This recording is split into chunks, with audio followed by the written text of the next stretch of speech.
big win for our program for a lot of reasons. I'm excited for our fans and appreciative of our fans for coming out and supporting us. It's great to be here in the Bay Area so they could all make it. It was a beautiful day for football against a good football team. Getting this win, like I said before, it means a lot for our program. So proud of our guys. It's the last time they'll ever play together. That team that was it. And I think they all really care about each other. I think you can see it in the way that they play. And that stuff matters. So really happy for them, happy for our staff and all the support staff that is a part of this. Whether it's our strength and conditioning, the treatment center, our academics, our administration, our chancellor, there's a lot of people involved. So I'm hoping they can enjoy this one for a while.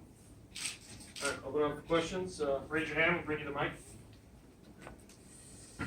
Justin, I know you want to soak in this one for a while, but can you look ahead a little bit and I want the players to soak it in. I'm kind of, by tonight I'll be moving forward.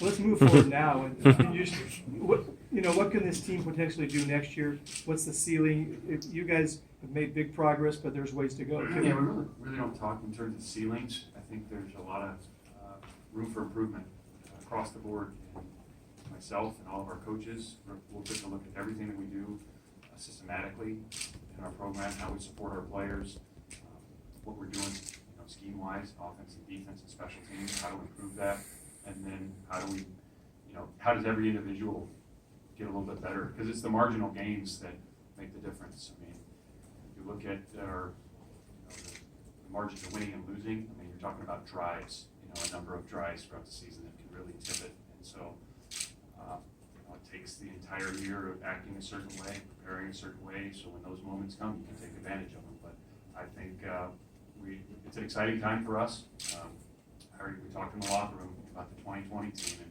starting January 16th, that the dial's getting turned up, and that's a good thing. And the expectations should continue to rise. Coach, at the end of October, you guys were 4-4. What does that say about the team and your staff to finish the year 8-5 and winning 3 in a row? Yeah, absolute, character check. We talked about it during those times because, man, you're right, the roller coaster, in sports, it can be really difficult if you're that emotional as a team. And so it's tough when things aren't going your way and for whatever the reasons. We had a month or really a month and a half if you had the bye weeks where we didn't play real well. We weren't winning. We started with 4 wins, then we had 4 losses. But I think the guys, to their credit and the credit of everybody in the department, we stayed with it and kept working at it, practicing hard and preparing, and didn't lose faith in what we were doing or each other. And we were able to play our way out of it and win 4 of the last 5. That's a big deal. Coach Wilcox, your offense is ultra automatic today. No doubt about that. Very effective. But your defense, could you talk a little bit about that? They deserve a lot of credit. I thought it was an ultimate team win because in the first half, our offense was really moving the ball well, and we had maybe a 1 stop or 2, but they were moving the ball. And defensively, we weren't doing a great job in the run game. So the first half ended quickly. Offense had a great drive at the end of the first half to score. And then we gave up a field goal, which was a little frustrating right before the half. Now, in the third quarter, I thought the defense made some key stops in key moments, and our offense put together some drives, so that changed the complexion of the game. Because now, they're playing from behind and they're throwing the ball a little bit more maybe than they wanted to. I don't know, you have to ask them, but I think, early in the game, they were controlling the clock and running the ball and moving it down the field and were efficient. But in the third quarter, our defense got some timely stops. Our offense continued to move the ball and put it in the end zone. Not kick field goals, but score touchdowns, and that really changed the complexion of the game. Coach, what did you think of your quarterback today? I thought he did a great job. Awesome job. I mean, efficient. And he'll even tell you there's probably a couple he's stewing about, but man, he did a heck of a job. But I mean, the offense in general, the O-line, Chris Brown, the receivers making contested catches. We talk about that a lot. It's easy to catch the ball maybe when nobody's around you and there's no threat of getting hit. But guys made contested catches today. Jake Tonjes and Kikoa and Nico and all those guys. And that's huge in the pass game. But our O-line did a heck of a job. I thought our offensive staff did a great job putting the game plan together and trying to dial some things up. So took everybody, but Chase played a really, really good game, no doubt. Can you talk about his growth a year ago at this time? You guys had to take him out of the game at halftime because he wasn't at his best, and he's obviously a different player now. Yeah, and we're not making excuses for people, but a year ago he's a freshman quarterback playing in the Pac-12, and some of those things he could have definitely done better. But it's the quarterback position is always going to get a little bit more either glory or blame than they deserve. But I think he's taken that next step, and he's worked at it, whether it's the weight room, whether it's meetings, practice. As you all probably noticed, Jason's a pretty steady guy. Doesn't give you a lot of emotion, in terms of highs and lows, and he has just continued to work at it, and guys respect him because of how hard he works and his preparation, and I thought it really showed today, and I think he's got a bright future, and just can't wait to get him back out there and watch him continue to grow. Your entire offense basically returns. Mm-hmm. How good can they potentially be? Well, I think you kind of see as the season finished where we were going, played our best football on offense later in the season. I think they're going to continue into the off-season through strength and conditioning and developing our bodies, and also the chemistry with each other, throwing the football, and experience. Experience does matter, and we will never hide behind inexperience, but it absolutely helps. And you talk about Chase Garbers and Chris Brown and Matt Cindric and all these guys, some of these younger players that have played a lot. Mekhi Polk is a different guy today than he was 3 months ago. I mean, it's evident. And so those reps do matter. And there's so many things you can simulate in practice. They got to go out and play in the games. I'm really excited about that group, and we're going to continue to push them. And we're going to continue to recruit and create more competition across the board on both sides of the ball, but that's what it's all about. Coach, we had the pleasure of seeing Alex Smith there to be extremely fired up, make some big hits, and generally just enjoy his last game. What was it like seeing him get in there and have handoffs like that, and guys like him enjoying Yeah, I his think Alex is a great example of a guy that's just stuck it out. And he came as a walk-on, and really his entire time to earn the respect of his teammates because how he works at it, the kind of teammate he is off the field, how he treats people, and just a joy to be around. He's really good for our team. He might not be the starting running back, but he plays on special teams, and he's a role player, and it takes guys like that, not only on the field, but off the field, for your program to grow and develop. And we got a number of them, but Alex had a big day today, and I mean, how cool is that for a guy that's, being from here and finishing with a scholarship? I mean, it's just what a great moment for that guy, and he'll be able to carry that with him for the rest of his life. Justin, you have 3 offensive coaches to replace. Can you talk about what you're looking for, especially out of the coordinator? Yeah, the fit.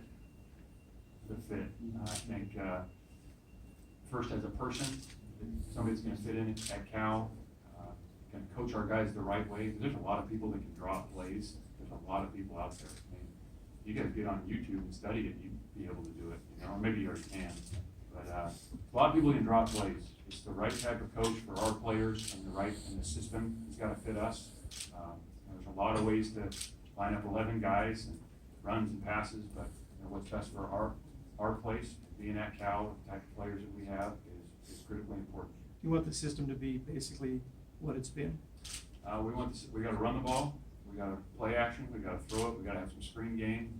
Probably more than one personnel grouping.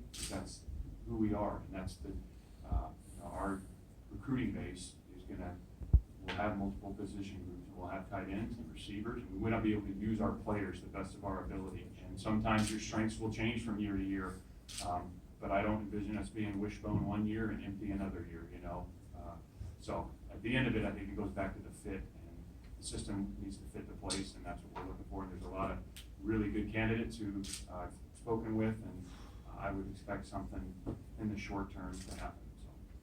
So. Coach, your tight ends probably had their best receiving performance of the year today. Mm-hmm. What can you say about the growth of that group and the job Coach Tuiasosopo has done with them? Done a great job with them. Let's see, I'm looking for the numbers here. Where is it? I think you look at the guy, we've had to grow the position through recruiting, but also within our own roster. So Colin Moore was the walk-on quarterback who caught a touchdown today. And Colin is another guy like Alex Natharia who's just put in his time and has been a grinder, and he's carved out a role in that room. And then Jay Tonjes a walk-on from down here in Los Gatos, and another guy who just, since last year, found his way on special teams. I mean, he kind of developed his body, like, this guy could do something, you know? And then through spring ball and fall camp, he just wouldn't go away, you know? And he would never take a day off, he wouldn't take a rep off, and he's just earned his way. He's very competitive, earned a scholarship, and he's making big catches, contested catches for us. And I think he's gonna continue to get better. Gavin Reinwald, a little bit undersized when he got here, redshirted last year, so we're gonna continue to grow that room in a lot of different ways, but I think it's a place, you know, we should be able to get good tight ends at Cal, and we're gonna continue to use them in different ways. You had a full You mentioned earlier that Polk is a different player now than he was. Can you have a little more detail? How has he improved? What areas?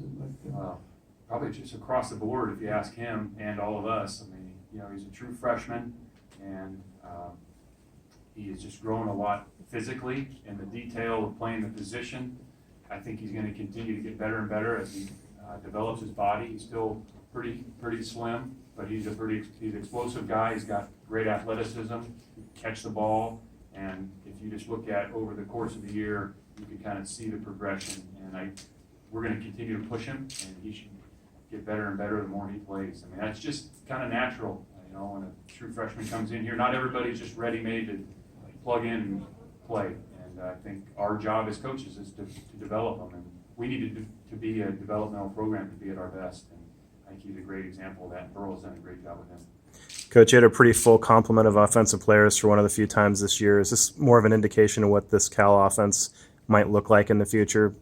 Diversified, being able to do a lot of different things? Yeah, that's the idea. And you know, there's circumstances that come up. You know, people do get injured in football, and things happen from time to time. So our job as coaches is to be, you know, prepare our players the best we can with who's available. And like I said earlier, I thought our offensive coaches did a fantastic job preparing for this game. And when you have everybody available, that's a good thing. I mean, nobody's going to dispute that. But I think all of them, you know, not only the 11 that played, but the top 20 or 25, and then we're going to keep adding to that. So your roster matures and they get better and better. Like I said before, the expectations are going to get cranked up. So, and you know, for us as a program and them as players, that's how it should be. And looking at the roster, the primary areas where you lack depth this year seem to be offensive line and quarterback, and maybe wide receiver a bit too. And it looks like those needs have really been addressed, where you're in position to have a decent amount of depth in those positions next year. Yeah, you want to have more than, you know, just a starting 11. You need to in our conference, and you know, like I said, the injury thing does happen, and you got to deal with it from time to time. But I'm encouraged by the roster and some of the young guys that are going to come in and continue to push. And you know, there's going to be guys on our team that are freshmen this year that maybe played a little bit, then all of a sudden you're going to notice next year. But a lot has to happen between now and then, and whether it's off-season workouts or spring football and meeting time and practice time, there's just a lot that goes into it to go out and perform well. So our job is to keep pushing. Any final questions? Coach, I know Ashton didn't play today, but can you kind of talk about what he's meant to this program and going from redshirt to scholarship player? Geez, I could go on and on about most all of our seniors. You know, talk about Weave and Jalen Hawkins and all these guys. And Ashton Davis is just a special guy.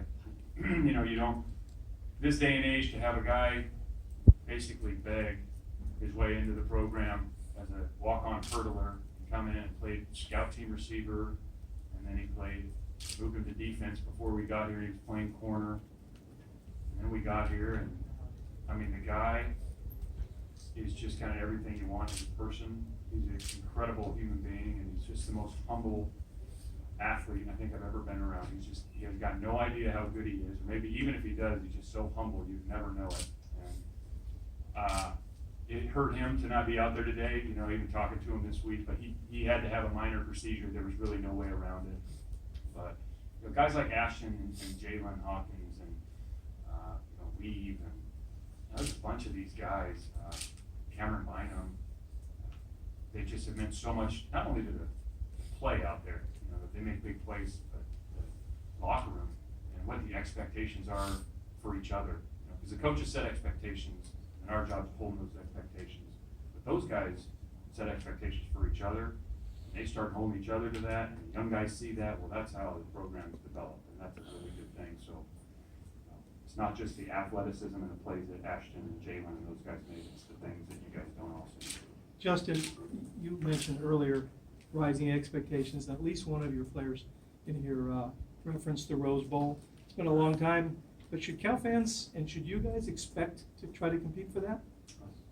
That's the reason we sign up. I mean, if you're not trying to win every game, then what are we even doing here? So, we can talk about it, and that's all great, but what it takes is a lot of hard work, investment by people in the program, not just the players and coaches, the institution, and we'll have very high expectations for ourselves going forward. Now, what those are outside of our building, we don't really control, but there's no reason we can't expect more out of ourselves, and I think we've earned the right with some of our things that we've done well and some of the things we haven't done well to expect more, and that's exactly what we're going to do. Final question. All right, Coach, thanks a lot. All right, thank you. Time. Go Bears.